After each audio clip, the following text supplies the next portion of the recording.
안녕하세요. 금은아침마입니다. 오늘 채무자 한 분이 이런 내용으로 또 문의를 주시네요.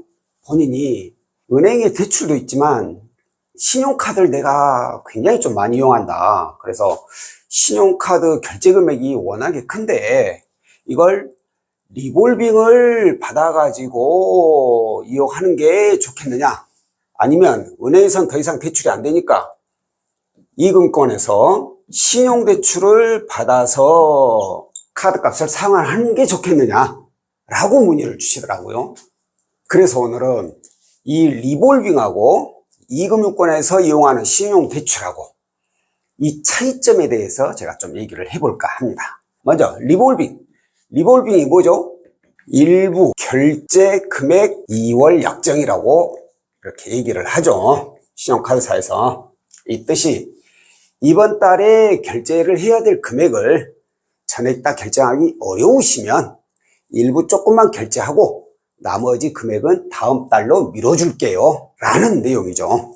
자, 그러면 신용대출의 경우에는 이용 금액을 상환 기간에 나눠서 상환하는 방식. 그러니까 내가 뭐 상환 기간이 5년이다. 그럼 5년 동안 원금하고 의자를 나눠서 10년이다. 그러면 10년 동안 원금하고 의자를 나눠서 이렇게 내는 방식이죠.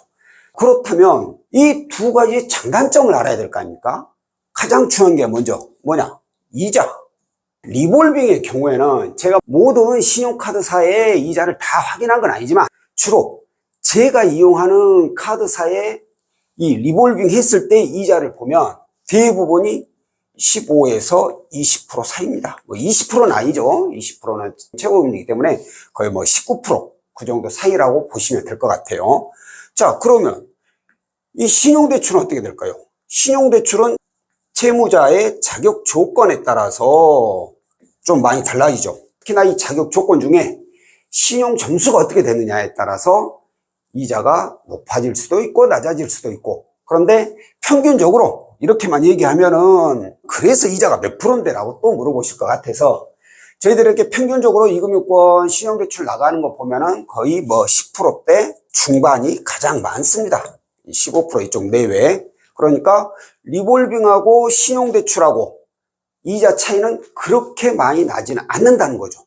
다만 신용점수가 굉장히 좋으신 분들의 경우에는 신용대출 이자가 훨씬 더 낮고, 신용점수가 낮으신 분들의 경우에는 리볼빙하고 일반 신용대출의 이자는 별 차이가 없다 라는 거 알고 계시면 될 것 같고요. 그리고 상환 방식이죠. 위에서도 말씀드렸듯이 리볼빙의 경우에는 이번 달 결제 금액의 일부만 상환하고 다음 달로 미루는 거예요. 그렇기 때문에 어찌 보면 이번 달에 부담을 줄이고자 하는 거죠. 그러면 그래, 이번 달 부담은 줄였어. 그럼 다음 달에 어떻게 할 거냐 이거죠. 그럼 다음 달 가서도 또 일부만 결제하고 또 미뤄야 되는 거예요. 그러면 중요한 게 뭐냐면 내가 이 신용카드를 이번만 이용하고 말 거 아니잖아요. 계속해서 나는 매달 이 신용카드를 이용할 거 아닙니까?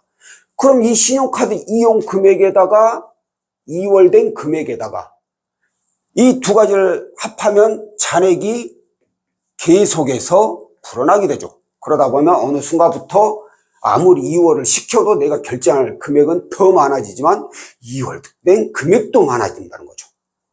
하지만 신용대출의 경우에는 위에서도 말씀드렸듯이 상환 기간 동안 원리금 균등으로 매달 조금씩 나누어서 갚아나갈 수가 있다는 거예요. 이 두 가지의 차이점은 뭐냐면 내가 지출되는 금액에 대해서 계획을 짤 수 있다는 거예요. 리볼빙의 경우에는 가면 갈수록 금액이 커지게 되고, 신용대출의 경우에는 매달 납입하는 금액이 일정하다 이거죠. 그러니까 어떠한 계획을 세우기에는 아무래도 신용대출이 더 나을 수가 있다는 겁니다.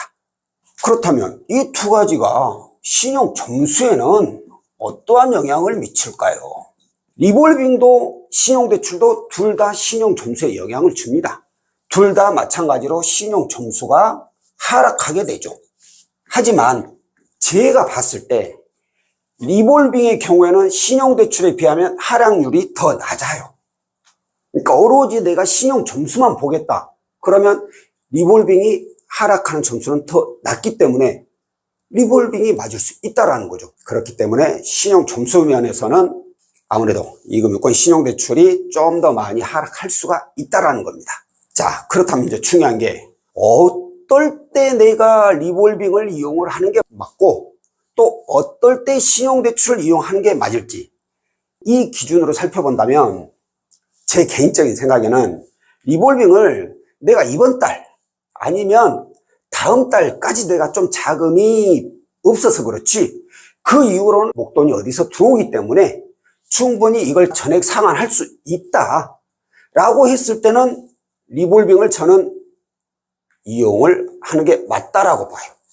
한두 달 정도만 잠깐 이용하고 이월시키고 그 이후에는 다 상환할 수 있다. 그런다면 리볼빙. 그렇지 않고 내가 지금 어디서 목돈이 들어올 때도 없고 카드 이용 금액은 너무 크다. 그래서 이거 매달 힘들 것 같다. 3개월 이상 계속해서 솔직히 언제까지일지 모르겠지만 계속해서 어려운 상황이 발생될 것 같다. 그러면 차라리 신용대출을 받아가지고 리볼빙을 상환을 해버리고 이걸 매달 조금씩 나눠서 상환하는 것이 훨씬 더 안정적으로 생활을 해 나갈 수가 있죠. 그렇기 때문에 제가 보는 개인적인 기준에서는 짧게 그냥 한두 달 정도 짧게 이용할 것 같다. 그러면 리볼빙 이용하셔도 크게 문제될 건 없고 다만 이걸 내가 서너 달 이상 계속해서 끌고 가야 될 것 같다. 리볼빙을 계속해서 이용을 해야 될 것 같다. 그러면 차라리 신용대출을 받아서 매달 조금씩 나눠 갖는 것이 안정적인 생활에 도움이 되리라고 봅니다. 자, 오늘은 리볼빙과 이금융권 신용대출 둘 중 어떤 것을 이용하는 것이 더 나을지 이 내용에 대해서 안내를 해드렸고요. 다음번에 또 다른 내용으로 찾아뵙도록 하겠습니다. 고맙습니다.